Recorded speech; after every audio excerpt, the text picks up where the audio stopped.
This video tutorial was created so that new SCUTA users can be productive from day one. In it, we'll cover registering for the Try for Free license, using the welcome email for your first login, editing your user profile, using the SCUTA calendar to document your time and your efforts, creating new students and importing students, and finally, we'll use SCUTA reports to analyze your results.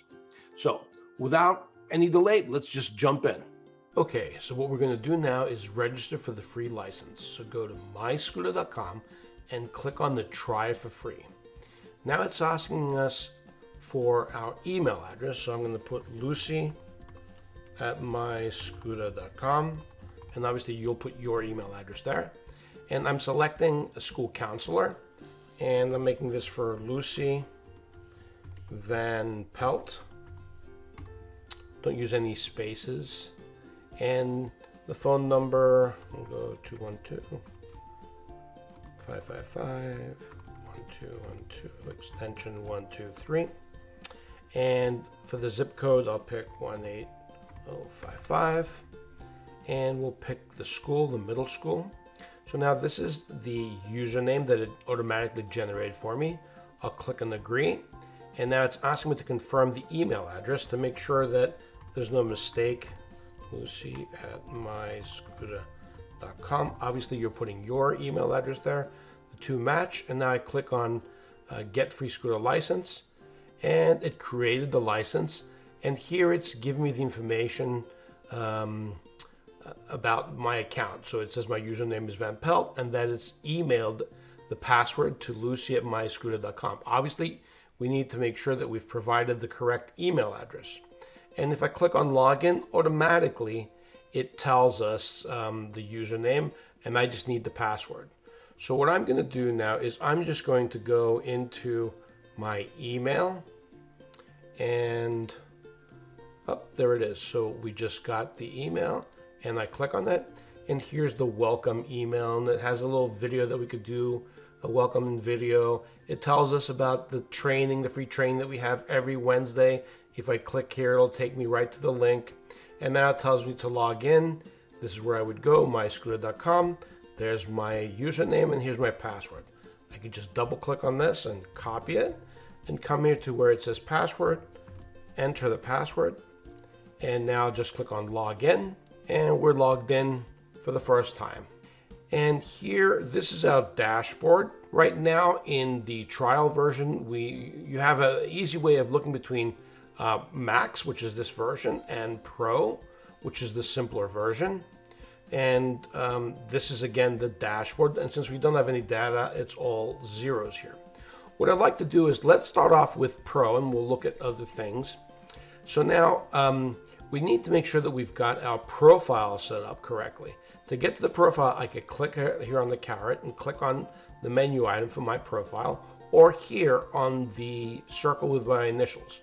So I just click on the circle with the initials, and here's the profile, and I could specify a profile picture if I wanted to, and I'll pick Lucy, and there she is, and I'll look at the account information. Here's the name, the country, the zip code, the state that we have, the grades. Just want to make sure that all this is correct. And now I can go to the dates and times, and I'm going to say that school started, let's just say August 11th, and it ends in, let's say, June 15th. And that contractually I have to starts at 8 o'clock in the morning, and I've got to be here until 2. And let's just say that I do start at 7 in the morning. So now we need to save these settings so that we can use them. It's telling me that it's saved. And at this point, let's go right to the calendar. This, by the way, is the time increment. So this is the duration of each one of the cells when they go. So, and I can pick it. So from 1 to 5. The most common by far is 15 minutes. So I'll leave it there. I'll go to the calendar now. And on the calendar, you can see we've got all the days here. And we're still in Pro, and it's telling us that here's Monday, I can, now notice school starts at 8 o'clock, so the hours before that are grayed out. These are outside school hours. And also we said that it ended at 2, so you can see after 2 o'clock it's grayed out. Today's Friday, and you can see here, and there's the little red. So right now I'm recording this around 5 o'clock, a little after 5:04. And you see the red line shows me live where I am. So April 16th is when I'm doing this video. So now I can click here on the cell, and that's 15 minutes, half an hour, 45 minutes, 1 hour, and I can release. So I just specified an event for Monday, April 12th from 7 until 8, so 1 hour duration.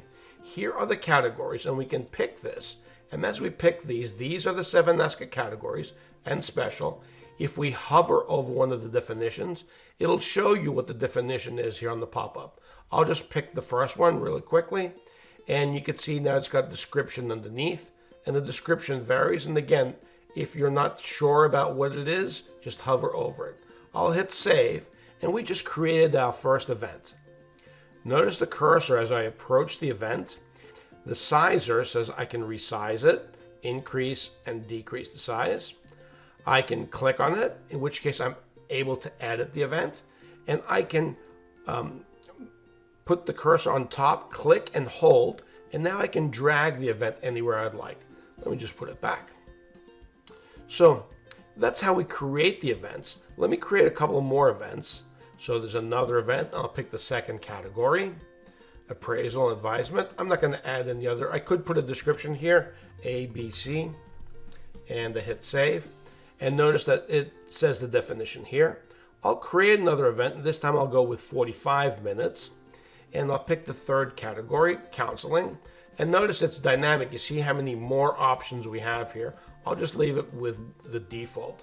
Now, instead of hitting save, I'm going to hit save and new. And what that's going to do is, instead of this input panel opening and closing, it's going to remain open. So this is what you would do if you wanted to enter events quickly. By hitting save and new, what it just did is it created this event. And since this event goes from 9 to 9:45, it knows that we want to define another event. So it says, all right, I'm just going to guess that the next one's going to start right after this. And since the previous one was 45 minutes long, I'm going to guess that the next one's going to be 45 minutes long. So I can now pick the next category, which is going to be referral consultation.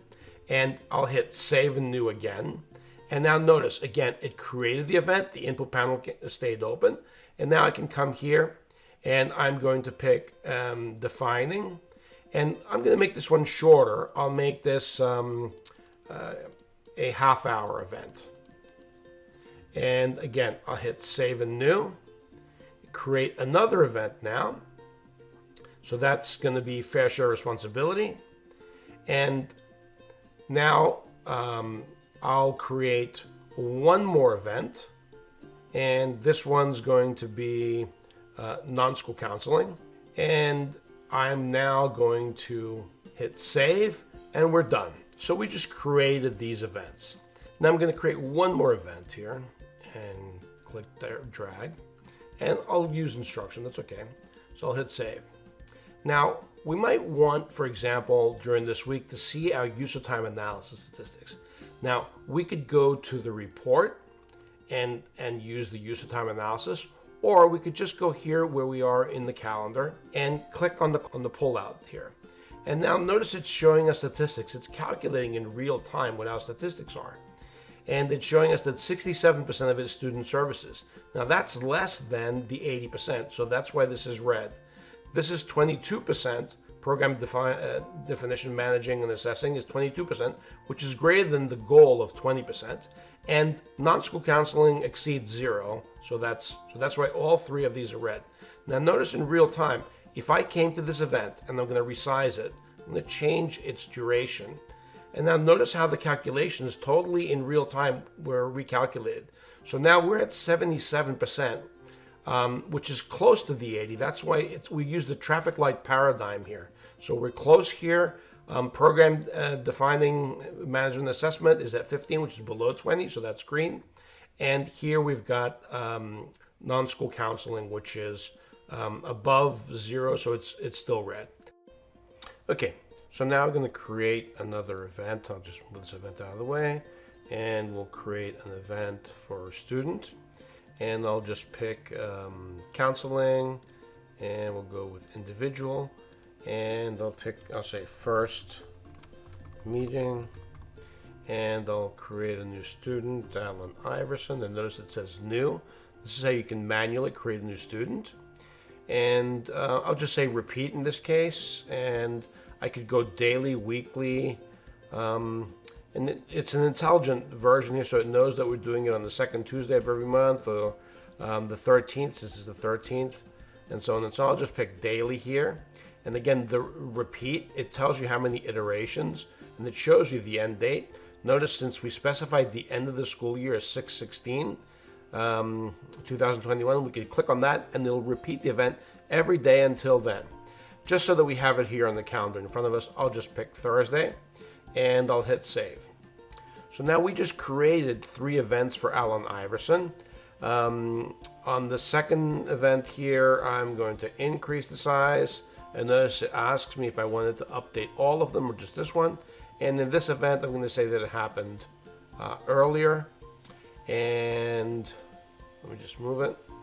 And it's asking, should I move all of them? No, we'll say just that one. So notice you've got complete flexibility. And I could say here, I could just edit the events here. And instead of first, I could say second. And hit save. And no, just this one. And I'm going to have, on this one here, I'm going to say, I'm going to edit this third event. I'm going to say, under the confidential notes, my note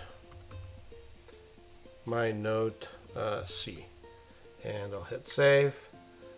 Not for all of them, just for this one. And I'll also edit this one and add another note here, and I'll say my note B, and I'll hit save.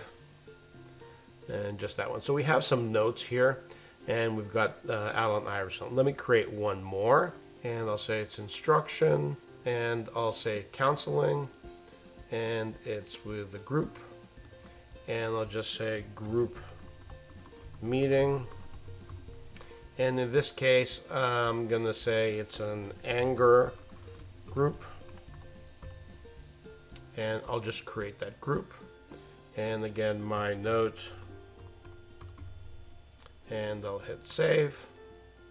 So I created a group here, and I'll create one more event, and it's going to be an assembly, and I'll just say here, notice we have the other groups here. I can say Mary Poppins, okay, and I created that teacher, and it's going to be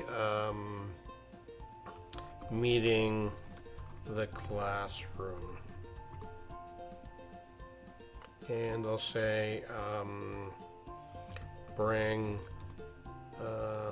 ice cream. Why not? And that's it. So I just hit save. So now notice that we have a couple of things here. We've created events. We created some repeat events. And you're able to see, for example, Mary Poppins here. And you can see the instruction, Alan Iverson, the anger group, and all these kinds of things. Now, sometimes you might not want this to be visible. So to be in confidential mode, all you have to do is click over the eye here. And when the eye is clicked, notice that if there's a cross through the eye, if it's crossed out, we hide the sensitive information. So you can no longer see the student name, and you can't see any tasks, any descriptions. Once I enable it, you can see that you have both information here. You got the student name and the description of the event. Now, let's go, and that happens in the reports and everything. So confidentiality exists throughout the application. And if I wanted to print out this calendar, all I have to do is click on the PDF here. It creates a report for me, and you can see here. Now you can see it's showing us confidential information, Mary Poppins and Alan Iverson. And if I click on that and I get into confidential mode, now when I click on the PDF, it creates a report without the confidential information showing. And I look here. Now you see that information is missing. And the second page shows us a description of the user time analysis. So it has a breakdown here. So that's a quick way of creating a report for the for whatever you have on the calendar. Now let's look under school and students and see what we created. As I said, we created Alan Iverson. We have the anger group, and we have Mary Poppins. So here's Alan Iverson, and I can edit Alan Iverson, and I can specify that he's in 7th grade, and I can specify that he's male. And I can have a note here, loves the NBA. And I'll hit save. And now the anger group, I could also create another student here and say that this student is Mary Andrews. Okay, and she is in 7th grade and she's a female, and I'll hit save. So now I've created 2 students and I've got 2 groups here. Now I can go to the edit group, for example, and I can edit it, and I could say that in this group I have 5 male and I have 8 female, and it's 7th grade, and I'll just hit save. So now we just created, so now notice it left the students, because under the students I only show students with a count of 1. Anything more than a count of 1 is considered a group. So if I look at groups, now you see that the anger group is there because there are 13 students in it.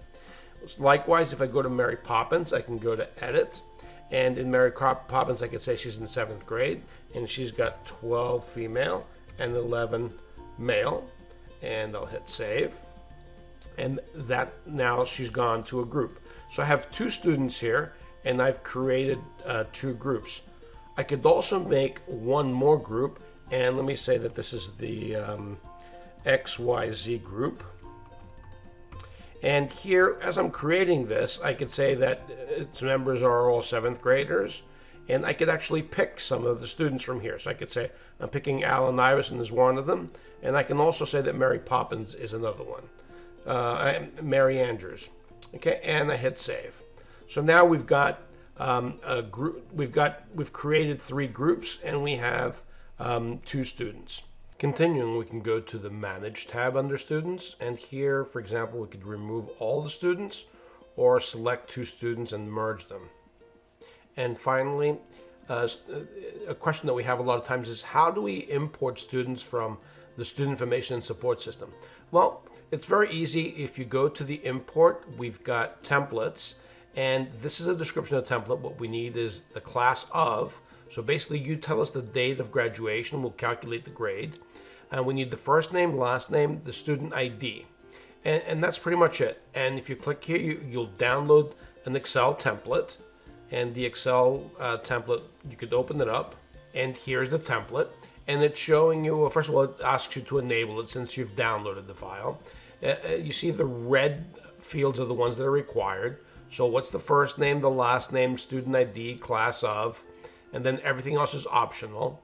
And this is just an example that you would have. So you could use this template and populate it. So then after you've populated the template, so basically you'd export it from your Student Information Support System, and now you would come to File to specify it. And for example, I've got an example here, and all you've got to do is click on it, hit Open, or double click. And what we do is we import the file, we read it, we verify it, we validate that everything's okay, and then ask you, all right, these are the students that were in the file. Do you want to import these students, yes or no? And if you say yes, the import's very quick. Again, it's importing the students, and it says it's imported. So now it's done. So if I look at students now, under my student support, and I go to students, now you can see all of the students that we've imported and all of their information. I could also come back to the calendar, and this time again, I'm going to pick counseling, and I'll say it's behavior plan, and right now we'll pick a group, and we will pick, instead of students, we'll say it's the XYZ group. And now I hit save. So we've created these events now. Very quickly, now I'm just going to look at the reports, and I'm going to go to the use of time analysis report. And here it shows me for this duration, which is the current year, all of my events. These are all the events that we've created together. Here's my percent time, the hours, and the frequency of each. And I'll go to my students and groups report. And under the students and groups report, the cool thing about this now is I can pick, for example, what have I done with Allen Iverson? So now once I pick Allen Iverson, it knows that there's a group XYZ that has Allen Iverson. It asks me, do you want to include that? And I'll hit yes. So I added the XYZ group, but he's also part of the Mary Poppins group.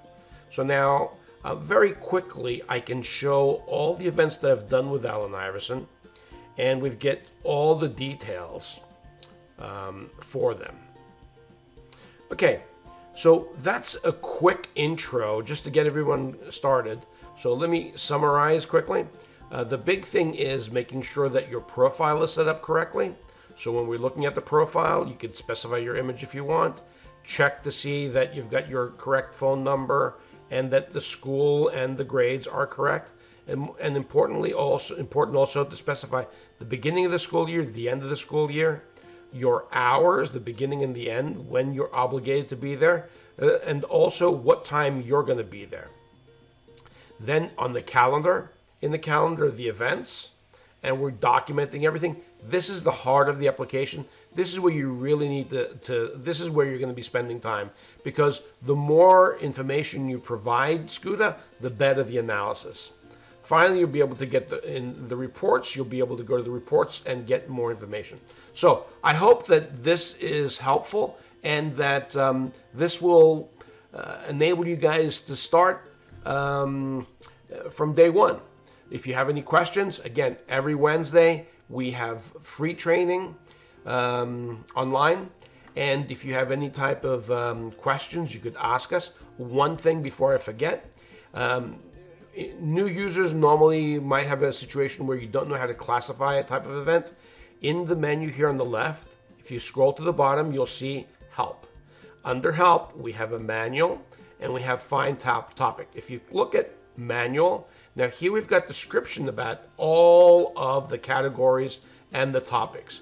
If you're looking for a topic, for example here, let's just say that you're looking for 504, we'll list all of the items that have the 504 related items. If you had something like a suicide, again, here it'll look for everything that has suicide in it and it'll show you all of the items that we have. And you could read through the description to find the one that's of interest to you. If you think that there's a topic that we missed, please click on the new topic. And here you could specify a new topic by clicking New Topic. And if you click on the video tutorials, you come to the video tutorial page, and here we've got a list of tutorials that you could go through. And finally, you could go to the Q&A section where we've got questions and answers.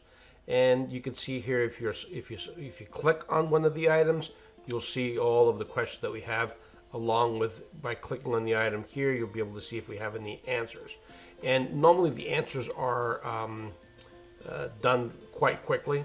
And you can see here we've got some answers, questions and answers. So let's go back to the dashboard. Now that we have some data, we should be able to see something.